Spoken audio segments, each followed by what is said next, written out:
In my humble opinion, picking the right algorithm is meaningless if your organization can't deploy it. Think of a hospital that selects a new encryption standard but discovers it's hard coded into 200 medical devices from six different vendors. In other words, the current infrastructure doesn't support the transition to adopting this new algorithm across the board. So there's a deeper problem here, but I don't want to go on. I'd like you to chime in and share your thoughts on how should industry be approaching this post-quantum cryptography phenomenon or post-quantum cryptography challenge. Yeah, it's a great question. And I do agree that the industry has been focused on which algorithm, which is the wrong place to spend your energy and resources. Because for the majority of organizations, they're going to rely on the standards that are published by NIST or other organizations. And so we'll all converge into those standards. So spending time on which exactly is not a very good use of time. And so what organizations should really be focusing on is becoming crypto agile. And yes, Q Day is on the horizon, and there is work to do to ensure that your environment is quantum safe from that perspective. But the long-term goal should to be crypto agile. That should be the long-term goal. And what that means is abstracting encryption from code and being able to quickly adapt to a changing environment within cryptography. I agree that the industry has almost sensationalized Q-Day to a point. But the good news is that there's a way to mitigate the threat. And so I would say, let's take a breath.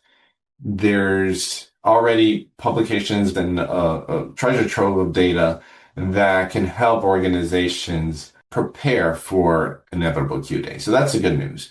And so really it goes back to what we've talked about before, Dr. Chatterjee, is being prepared and really focusing on readiness. Welcome to the Cybersecurity Readiness Podcast Series with Dr. Dave Chatterjee. Dr. Chatterjee is the author of the book Cybersecurity Readiness, a holistic and high-performance approach, a Sage publication.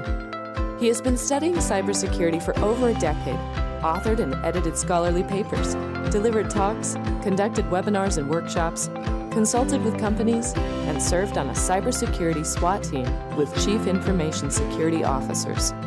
His work on proactive cybersecurity has been featured on USA Today. Dr. Chatterjee has been a tenured professor at the Terry College of Business at the University of Georgia. As a Duke University visiting scholar, Dr. Chatterjee teaches in the cybersecurity programs at the Pratt School of Engineering. Hello, everyone. Welcome to the Cybersecurity Readiness Podcast Series. I'm your host, Dave Chatterjee. Today's discussion will center around three very important phenomena, if I may. The first is quantum computing. Second is post-quantum cryptography. And the third is crypto agility. The overall goal of our discussion today is to talk about how cryptographically agile are companies. How prepared are they for the soon-to-happen environment where quantum computing will be extensively used, and that technology will be able to break the traditional cryptographic passwords. So that's kind of what we plan to discuss. But like any discussion, it will take a life of its own. And hopefully you will get value for the time and effort you put in to either watch it or listen in on this podcast. Let me begin with a scenario. A healthcare organization encrypts patient records today, confident in its defenses. However, unknown to them, an adversary exfiltrates encrypted datasets and archives them. Nothing breaks, no alarms. operations continue uninterrupted.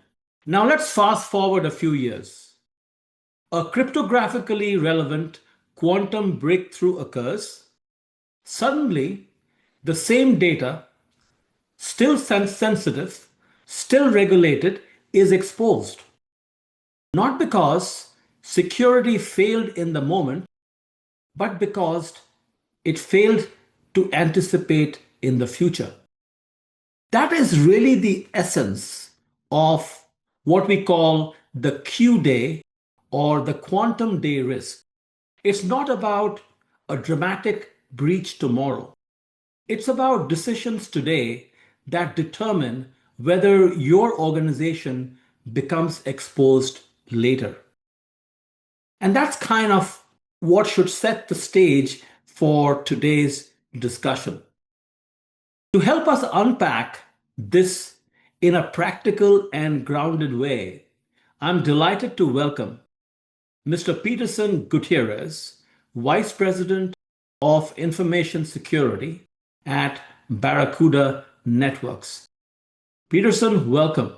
Thank you. And it's an honor to be here, Dr. Chatterjee. I'm a fan of the podcast and the show, and I myself have gained valuable insight from previous episodes and shows. So for me, it's really an honor to be here. Well, thank you. That's very kind of you, Peterson. It's not always that my guests have listened to several episodes, and I know you have. So that makes me feel really good. So anyhow, before we get into the details, why don't you share with listeners some of your professional highlights? Sure, happy to do so. So, my career started around 28 years ago when I took a position as a NOC analyst, Network Operations Center analyst at a very well-known online travel agency. And the next 16 years, I had varying levels of responsibilities and jobs within that organization, leading up to management. All of them really rooted in the availability principle or related to the availability principle. So as you are aware, network operations centers are there to ensure that services stay up. Transitioned over to engineering teams, also became part of a global network operations team where I really caught the security bug in defending the organization from a volumetric DDoS attack. That was the event in my career that, informed me that I wanted to focus on security. And so since then, I've had several positions in which I've managed information security programs, all really from the blue team perspective, been a blue teamer from the start. And my focus and my philosophy in cybersecurity is really defend, really try to prevent attacks as much as possible, but never forget to emphasize preparedness and readiness. And so I know that within your framework, Dr. Chatterjee, that's also an important tenet. And so my career has taken me through private industry. I've spent a couple of years in one of the Big Four professional services where I had a chance to work with Fortune 500 companies and even spend some time in New York City Cyber Command where I led an email security program for the city of New York, working with the various New York City agencies, helping them improve their email security and overall InfoSec programs. So today I'm the VP of Information Security at Barracuda. I was the head of security at a company called Scout XDR, which was acquired by Barracuda, which is now the Barracuda XDR product. And since that acquisition, I joined the internal security team at Barracuda, and since then have operated in a deputy CISO type capacity for the past 5 years, even spending some time as interim CISO for a period around 6 months. Fantastic. That's a wonderful summary of what you've done and the expertise that you have developed, the experience that you've gained. So I know that listeners will greatly enjoy hearing your perspective on this particular topic, which focuses on post-quantum cryptography, post-quantum computing. When I was making the introduction, I made a statement that industry trend tends to frame this PQC as a selection problem.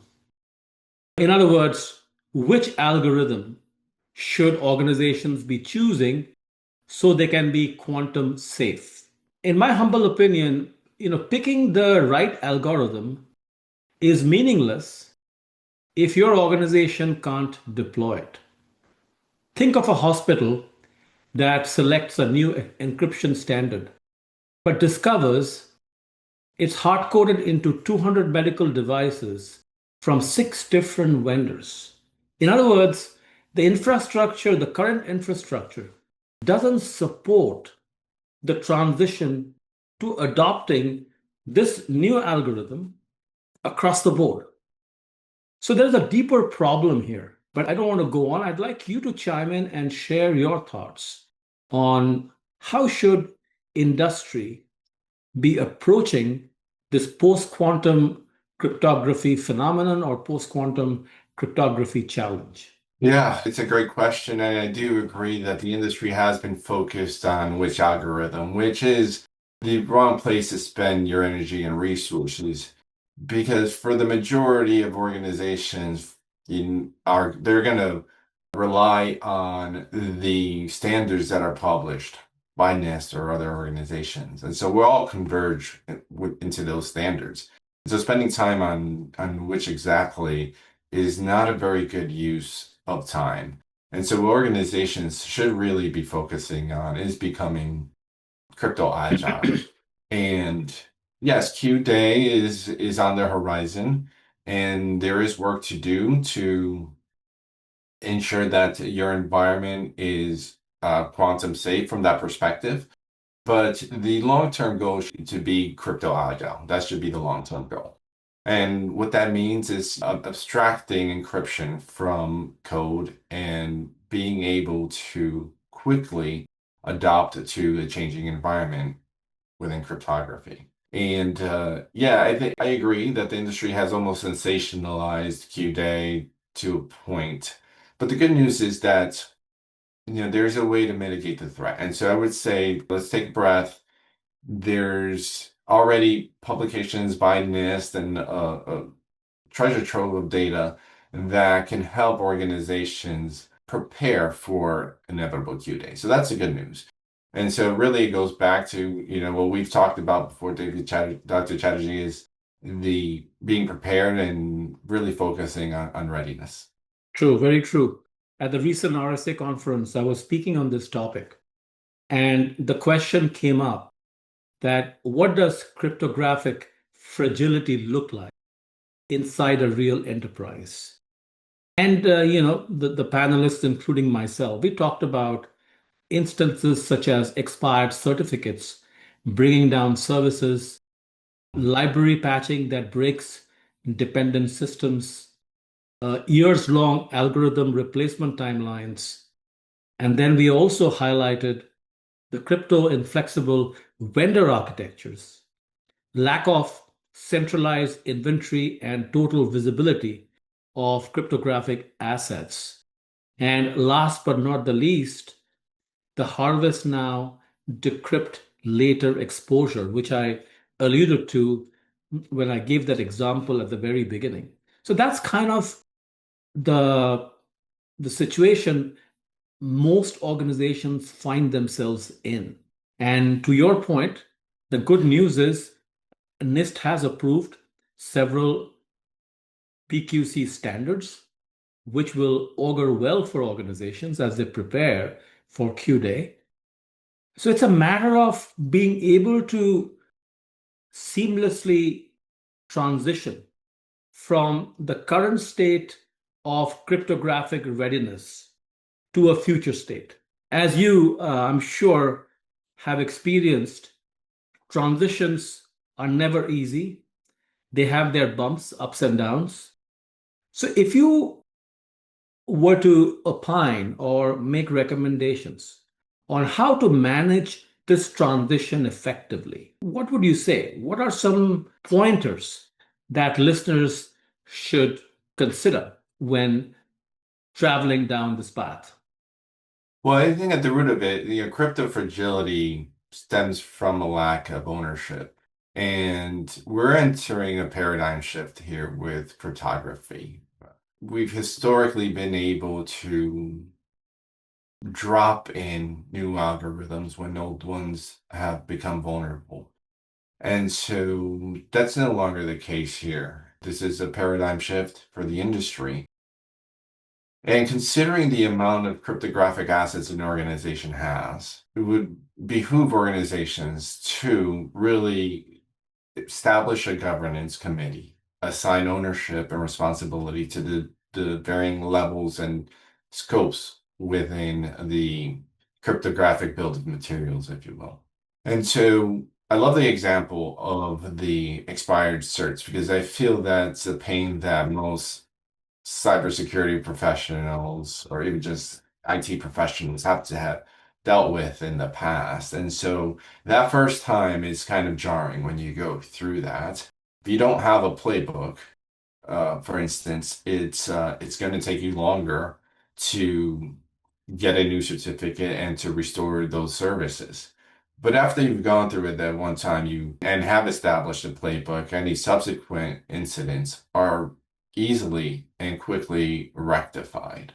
And so that's just a great example of what fragility looks like and how we've built some sort of muscle to address that in the past. And those are lessons that we can carry on here into this new era. Absolutely. Spot on. As I'm listening to you, I can literally visualize the best practice steps that organizations should be taking as they prepare themselves for the Q day, as we've been mentioning. If I had to organize them into steps, I'd say step one is all about cryptographic discovery and inventory. Map wherever cryptographic assets live. Make sure that you use tools such as automated scanning tools to identify every certificate, every key, every algorithm in use across on-prem, cloud, and third-party systems.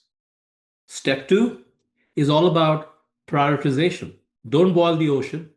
Start where a breach would hurt the most. Example, long-lived data such as medical records, financial archives, internet-facing APIs, and critical infrastructure get remediated first. Step three, and you specifically mentioned this, Peterson, build crypto abstraction into new systems. Don't retrofit. Build agility going forward. For example, a new microservice launched after a set date must use a crypto abstraction layer. Existing legacy systems are addressed on a risk prioritized schedule. Step four, this is very critical, establishing crypto governance. And you again mentioned this. Assign clear ownership so decisions don't fall through the cracks.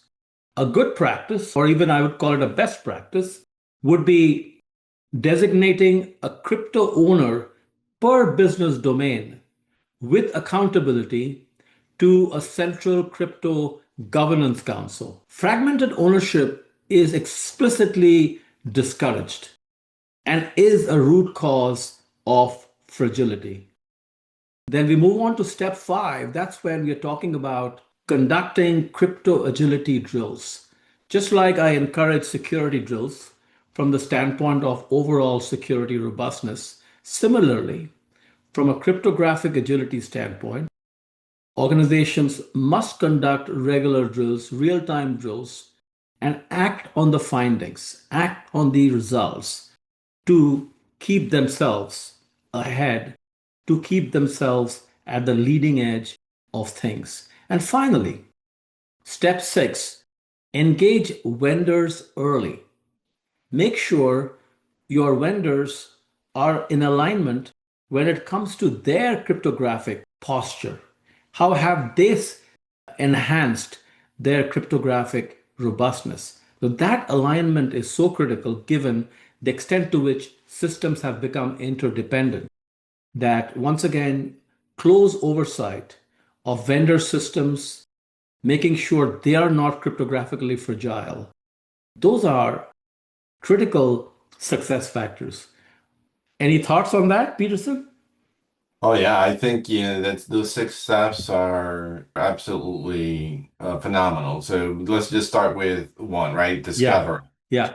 and inventory. You Hmm. can't protect what you cannot see. And I always go back to shadow IT when I think of discovery and inventory. We could have very good discovery mechanisms, but you can't dismiss or discount the threat of shadow IT. And this goes back to administrative controls. And if we really are frank about it, ownership or responsibility, who's accountable for making sure that administrative controls are enforced and upheld? Because you don't want to be in a situation where you think you have your inventory at 100%, only to find out that someone in business systems is running a POC of a new ETL software or something, and that wasn't taken into account.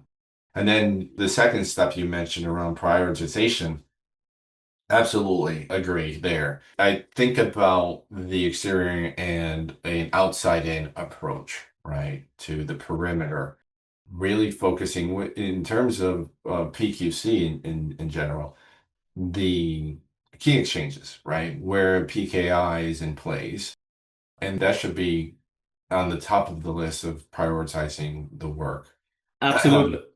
Yeah. Also, Yep. just to talk about steps 5 and 6, really, those are really talking about maturity, right? When we talk Mhm. about getting into those higher maturity levels, running those crypto agility drills are going to be uber important, especially when you consider the harvest now, decrypt later threat.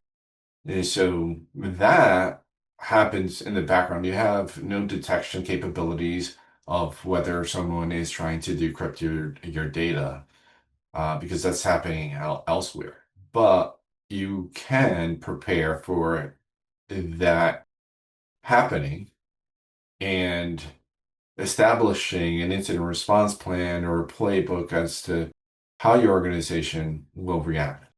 And so that's not something that is reactive at the moment, and you have a playbook for it. So, and then lastly, engaging with those vendors. We've all seen recently in the news that, supply chain attacks have been ramping up. And so to dismiss or to discount your supply chain and the relationships that you have with other organizations and partners, I think would be a huge mistake. Overall, yes, absolutely a great six-step program to addressing the, post-quantum cryptography threat. True, very true. As we continue this discussion, I hope listeners are recognizing that we are touching upon not only the technical aspects of being cryptographically agile, but we are also talking about the leadership, the governance aspect. In fact, I see crypto agility as a leadership challenge. Crypto agility is not merely a technical upgrade, it is a leadership, architecture, and operational discipline challenge. As many of you know, I introduced the Commitment, Preparedness, Discipline framework for holistic cybersecurity governance a couple of years ago. And I apply that structured lens in the context of being cryptographically agile. And what does that come out of it? Let's take the three dimensions or the three pillars of the CPD framework. The first one has to do with commitment, which is leadership and real intent. And what are some success factors there? Executive ownership and accountability for crypto risk. This cannot be delegated to IT or to the security function. The C level has to take ownership, has to take accountability. There has to be dedicated funding and mandate for crypto agility initiatives. This is not something that you do when you have money and something that you leave by the side because this year the revenue stream wasn't great. You have to be focused if you really want to make that transition and stay at the leading edge. On a related note, the board must be kept informed. Board level visibility into quantum and AI driven threat exposure is critical. You want the board to be on your side. You want the board to be fully knowledgeable about what it takes to be cryptographically agile. And then, last but not the least, under the commitment banner, recognition that outdated cryptography is a strategic business risk, not just a technical one. I'm going to stop here and I will not get to the other dimensions. I'd like to go back to Peterson. Peterson, you are a leader in the security space, overall organizational business leader. How do you relate to this, the commitment aspect of the CPD framework? Yeah, I think it's critical. It is critical to get executive sponsorship, but also to inform the board and also get their buy-in. And so when we talk to the board, we always want to speak in risk terms. In cryptography, you could quickly get into technical details, and Exactly. that's not the right conversations to have at that level. Exactly. But there is a threat on the horizon. What is that threat? How is the organization prepared to address that threat? And understanding that there is a commitment that is necessary from an ownership's perspective, from probably a capital investment or whatever it may need to address that threat. Really, at the end of the day, it's all about business risk. When you consider what the board is interested in, and when we think about the inevitable Q day, the first impact is going to be on the business. It's not going to be some sort of technical event or something that requires your incident response, the technical incident response plan. But it's going to be your partners, your customers asking, what is your stance? What is your maturity level at this point today to deal with this? And if you don't have a good answer, what's at risk is potential growth, sales, whatever it may be, loss of business, loss of trust. And so these are the important aspects to consider when looking at a threat like this and speaking with leadership inside the organization and with the board of directors. Thanks for sharing that. And I'd like to reiterate what you just said. When you are communicating with the board and you're discussing something that can easily go in the direction of technical, like cryptographic agility, one can easily slide into technical jargons, technical terms and terminologies, and you're going to lose these business leaders, these financial sponsors. So you have to speak the language they understand. And just as Peterson said, you have to connect it to the top line, the bottom line, or a combination of the two. Why do we need to be prepared? What are the consequences? Paint some threat scenarios without trying to engage in fear mongering. This is not about fear mongering. This is about informing the leadership so they can take informed decisions. They can take informed, risky decisions. So that's really important. You have to raise the level of awareness across the organization and couch the technical details in business terms so people can relate to it. That's kind of really the key success factor. Otherwise, it's going to fall on deaf ears and you will not get the support, the active support that such initiatives require. Moving on to the next pillar about preparedness. Now, this is where we do gravitate towards the technical aspects, towards implementing appropriate processes, appropriate controls. So this is where we talk about cryptographic discovery, which I alluded to earlier. We talk about creating and sustaining a modular architecture that enables plug and play algorithm replacement. We talk about being ready from the standpoint of using automation to update cryptography at enterprise scale. Manual processes needs to be replaced with automated tools. However, a lot of thought and deliberation must go in for appropriate human intervention, human oversight, human checks and balances. So just don't throw technology at it because it'll be done faster. Make sure it is being done right. And then the fourth pointer under preparedness is vendor and supply chain alignment on crypto agility standards. Your partner's fragility becomes your risk. That's how interdependent organizations are today. It's not enough to secure your own environment, to ensure that your own people get it. You have to also extend to your inter-organizational network and make sure they are on board, they are on the same page, they have the same level of awareness. Peterson, I turn it back to you. Your thoughts? Yeah, preparedness is a major tenet in my cybersecurity philosophy. And when you consider what we're dealing with here and what's on the horizon, it is uber important to be prepared and to train the staff and the team for what could be coming down the road. Yep. When we look at Harvest Now, Decrypt Later, again, I'll go back to that one because that example. Mhm. And listen, there's a lot of different threat modeling that can be done here. But it really all is relevant to the various other components that you've mentioned today, which is understanding your inventory and being crypto agile. Because your playbooks are going to reference the categorization of inventory, of your crypto inventory, or what's super critical, what's not, what gets addressed first, etc.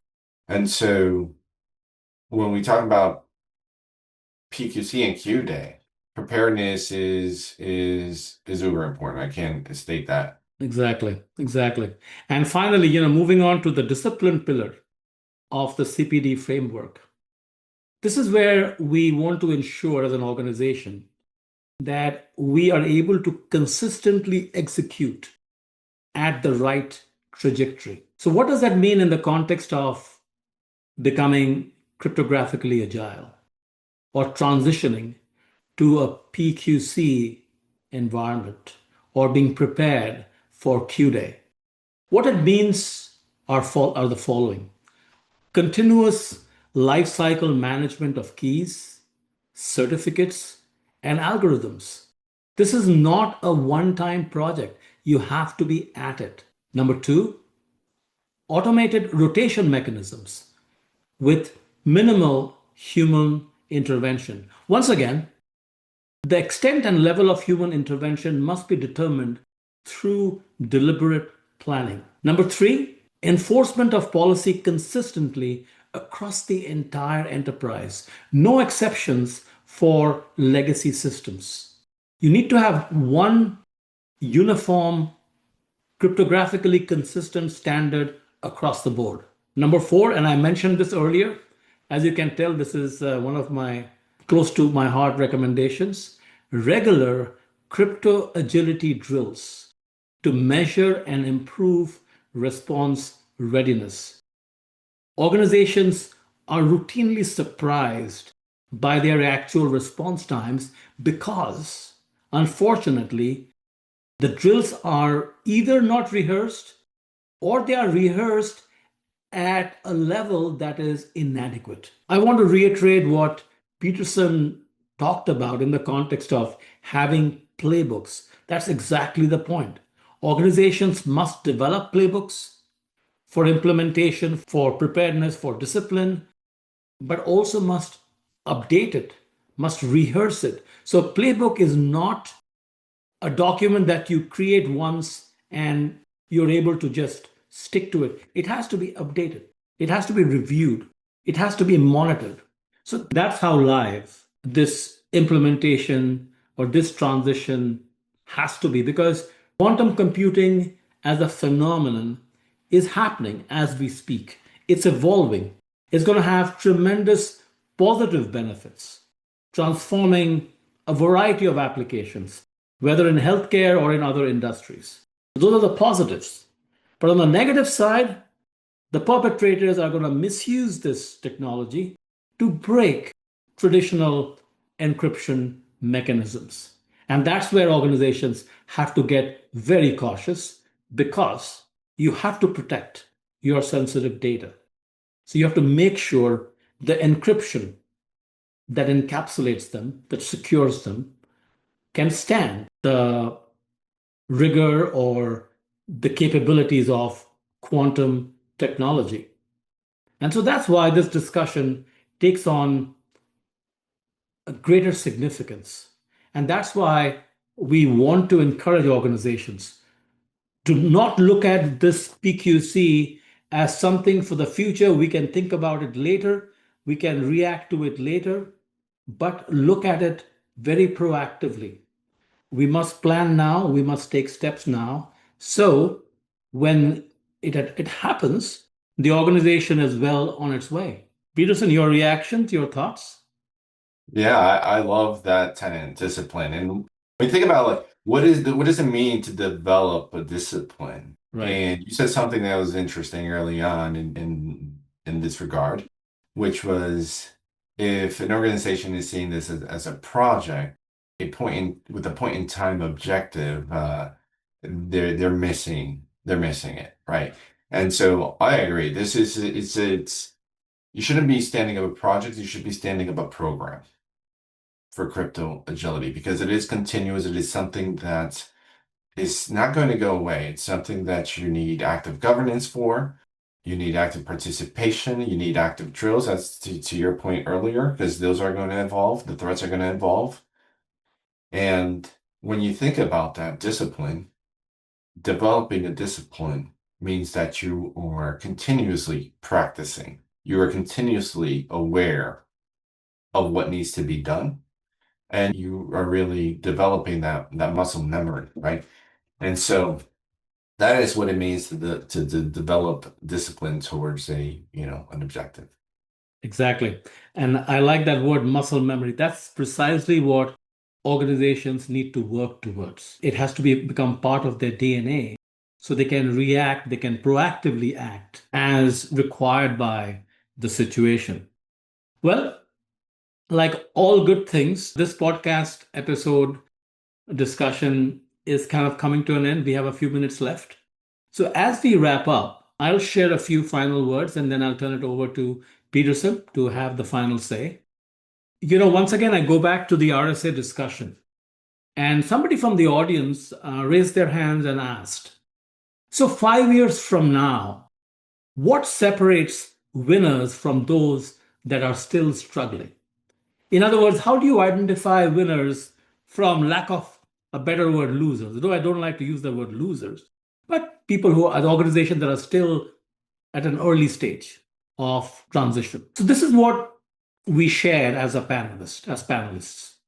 Winners will have treated crypto as a dynamic, continuously managed capability, not a configuration set once during deployment.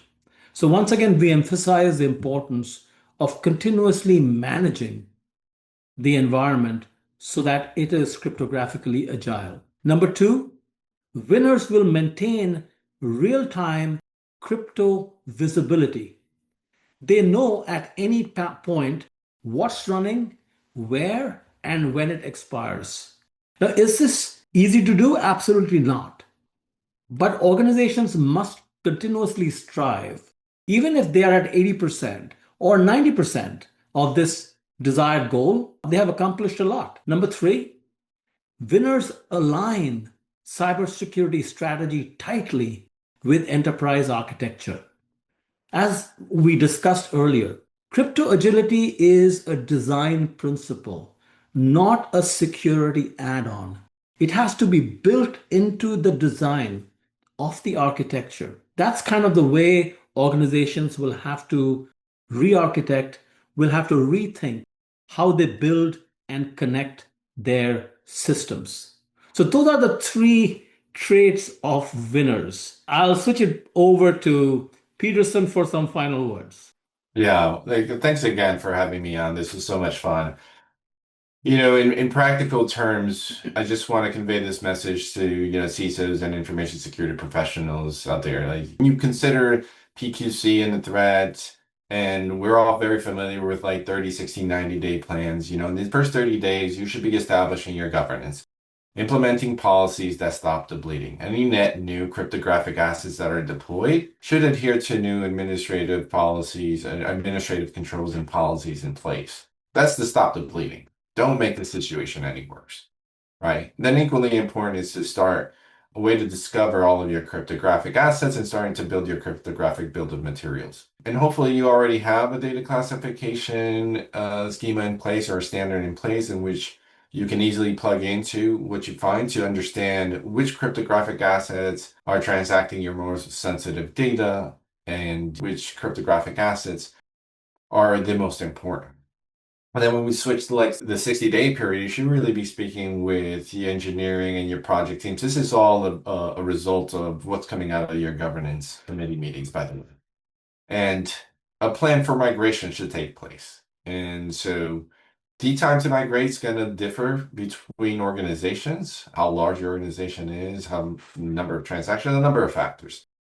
But getting to that point early to find out how long is it going to take you will help you, number one, convey the risk to the board of directors and to just inform the business in general. So that's super important as well. And then last, 90 days, you should be starting focusing on the crypto migration project in early stages and also thinking about preparedness. This is the key. Right, Dr. Chatterjee, is thinking about preparedness. How does this impact your incident response plan, your business continuity plan, even your crisis management? Consider all aspects of how you respond to an incident. Don't forget to threat model against PQC threats and go forward. Thank you, Peterson. That was very, very useful. I know listeners will greatly benefit from your advice, from your recommendations, and I hope we can do a sequel in the future. Oh, yeah, this is great. Listen, anytime you invite me, it would be an honor to join you. Thank you so much for having me. It was a real pleasure. Thank you so much. The information contained in this podcast is for general guidance only. The discussants assume no responsibility or liability for any errors or omissions in the content of this podcast. The information contained in this podcast is provided on an as-is basis with no guarantee of completeness, accuracy, usefulness, or timeliness. The opinions and recommendations expressed in this podcast are those of the discussants and not of any organization.